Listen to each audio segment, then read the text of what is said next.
त्या काश्मीरमध्ये व्यासानंतर एक लेखक झालाय प्रचंड हुशार, त्याचं नाव भास. त्या भासाने एक नाटक लिहिले, त्याचं नाव उरुभंग. काव्यशास्त्रामध्ये उरु म्हणजे मांडी, भंग म्हणजे फुटलेली. मांडी फुटल्यानंतर वैराग्य निर्माण झालेला दुर्योधन, त्या दुर्योधनाचं वर्णन त्याच्यात केलं, त्याचं नाव उरुभंग. तिथं उद्भट नावाचा एक कवी झालाय, एक झाला मम्मट. मम्मटाचा काव्य प्रकाश त्याच्या 10 उल्हास. त्या मम्मटाने काव्य प्रकाश लिहिला आणि त्याचा सर्व चिंतन लिहिलं आणि जगद्गुरु शंकराचार्यांनी त्याचा काव्य प्रकाश वाचला. शंकराचार्यांना त्याच्या काव्य प्रकाशात 2-3 मुद्दे वेदाच्या विरोधात जाणवले. हे जगद्गुरु शंकराचार्यांनी वेदाचा मार्गक्रमण करणार. शंकराचार्य मम्मटाला भेटायला गेले की तुमचा ग्रंथ वाचला, तुमच्या ग्रंथामध्ये तुम्हाला 2-3 चुक्या दिसत आहेत, त्या चुक्या दुरुस्त झाल्या पाहिजे, नाही तर माझं समाधान झालं पाहिजे, आपण वाद करू. मम्मट शंकराचार्यांकडे पाहून हसायला लागले.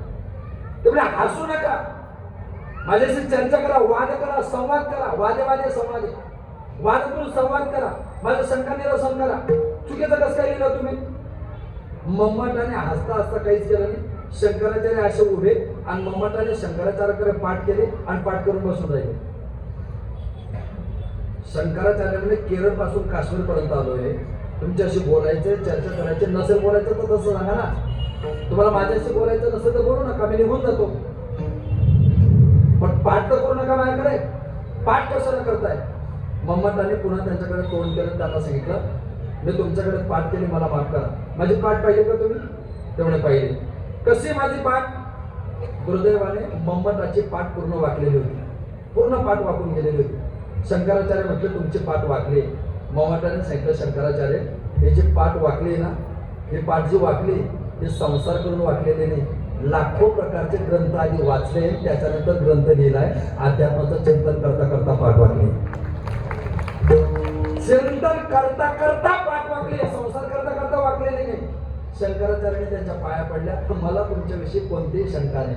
का जेव्हा एखादा लेखक एखादं लिखाण करण्याकरता हजारो ग्रंथ वाचत असतो, तेव्हा त्याच्यावर टीका करणं आमच्यासारख्याला सोपं आहे, समजून घेणं कठीण आहे. त्या समजण्याकरता विद्वान लागतो.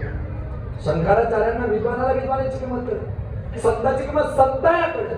संत कोणा कुठे भेटत याच्यासाठी तुम्हाला संत, कोणाला कसं काय संत भेटते? कोणाच्याही लक्षात संत कसे राहते? कसं काय कोणालाही लगेच कळलं की बाबा संतत्व येत आहे? असं नाही होत, असं नाही होत. संतत्व समजण्याकरता तुम्हाला तुमची जाणीव असावी लागते. पुन्हा तोच मुद्दा सांगतो की ग्रंथाशिवाय संत समजतच नाही. नारळाची वेळी मरकटे नारळ तोडिले, ते मरकटे नारळ तोडिले. मरकट म्हणजे माकड, माकडाने नारळ तोडलं. काय तोडलं? नारळ.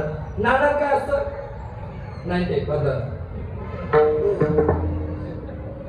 माफ करा, तुम्ही तुमच्या डॉक्टरला हॉस्पिटलमध्ये घेऊन गेले त्याचा बोला. नारळामध्ये काय? पाणी. नारळात अजून काय?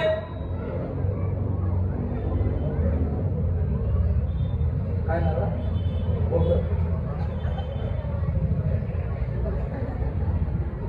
नारळात गर किंवा मलई असते, तर सुकणारं खोबरं असतं. तर नारळामध्ये गर, नारळामध्ये पाणी.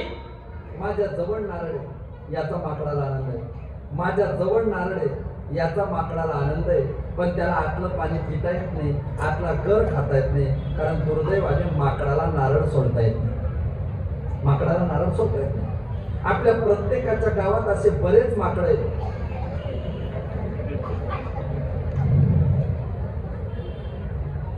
त्याच्या घरी जर गेलो ना आपण, घरी जर गेलो तर ते चहा पिता पिता आपल्याला सांगा महाराज ते ज्ञानेश्वरी आहे ना, ते ज्ञानेश्वरी वडील आळंदीला गेले होते तेव्हा वडिलांनी आणले.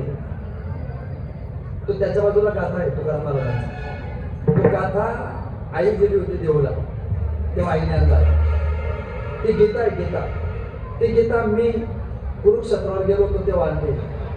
तो मी कुरुक्षेत्राला असं सांगतो कसं काय अर्जुनासोबत तो युद्ध करायला होता.